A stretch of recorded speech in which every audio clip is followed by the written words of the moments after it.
During the long years of Persian rule in the land of Israel, many geopolitical changes and administrative reorganizations were made, especially along the coast, but also in the hill country and in the southern areas of Cis and Transjordan.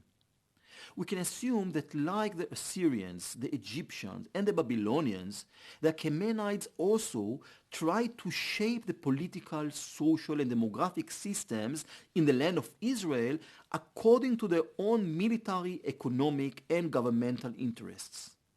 The main evidence for this can be found in the rich and big urban and commercial centers that were established at the very beginning of the Achaemenid period along the Mediterranean coast. Most of them were well built and planned, some according to the Hippodamian plan. Each one of these cities was surrounded by small sites, and between them were many forts and administrative Achaemenid centers. The Achaemenid regime had governmental, military, and economic interests in basing its rule along the Mediterranean coast, stabilizing the political situation in this area, and encouraging the maritime and continental trade. One of the major goals of the Persians was to secure the Via Maris as well as the roads in the southern coastal area as part of the military, administrative, and economic effort to keep the way to Egypt open. Another interest was to establish a strong political, military, and economic coalition against the Greeks. From the economic point of view, the Persian regime tried to develop and encourage the maritime trade dominated by the Phoenicians. It was probably the main reason for the Achaemenids to grant all the coast area until the border of the province of Ashdod to the rule of the kings of Tyre and Sidon already at the end of the 6th or the very beginning of the 5th century BCE. It looks as if under their patronage and under the actual Phoenician influence and rule, the Achaemenids allowed the local population of the coastal area a great amount of independence, at least in regards to internal managements, commerce, and economic aspects. In many aspects, the Phoenicians replaced the local economic and political power structures that were exiled by the Assyrians and by the Babylonians, some of them already at the end of the 8th century BCE, but some only 2 generations before that time. From the archaeological point of view, there is a remarkable Phoenician influence along the coast from the early beginning of the 5th century BCE. The beginning of settlement in most sites is related to a period of less than 50 years, evidence that it was initiated at least partly by an official factor. The height of the development of this area occurred during the second half of the 5th and the beginning of the 4th centuries BCE. It seemed that in this period a large Phoenician population already consolidated in this region.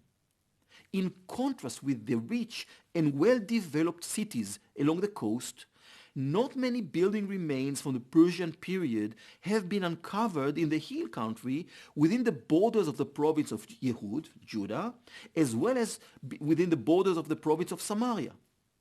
This is the case even in sites where an abundance pottery vessels, stamp impressions, figurines, and other typical Persian period finds were uncovered.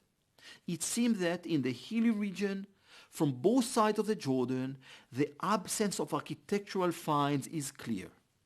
Furthermore, the contrast between the hill country and the coastal area is so sharp that a clear conclusion must be drawn. During the Persian period, as a continuation of the Assyrian and Babylonian periods that preceded it, there is a marked process of attenuation in urban life in Judah and to a lesser degree also in Samaria. This phenomenon stands in contrast with the continuation of the rural settlements in Judah, especially in the northern part of the Judean hills and in the region of Benjamin, and also in the province of Samaria. We can compare it also with the situation in Ammon and Edom. exactly the same settlement pattern characterizes the northern coastline of Syria and the western part of the Galilee, which served as the agricultural hinterland for the large coastal towns between Achziv and the Akko Plain. The settlement pattern that existed during the Persian period is a continuation of the process that began during the Babylonian period, after the harsh blow the Babylonians dealt to the small kingdoms in the hill country west and east of the Jordan. Neither the Babylonians nor the Persians had any interest in encouraging and developing urban centers in the rural hilly regions on both sides of the Jordan. The function of those regions as agricultural rural areas was much more important and maybe also much easier for control. The meaning of the situation that was just described is that it was not an easy task to change the settlement situation in the hill country of Judah. It was not an easy task to re-establish Jerusalem as a city. It all depended on the interests of the Achaemenid kings. In the next unit, we will check what were these interests and how these interests affected the history of Jerusalem.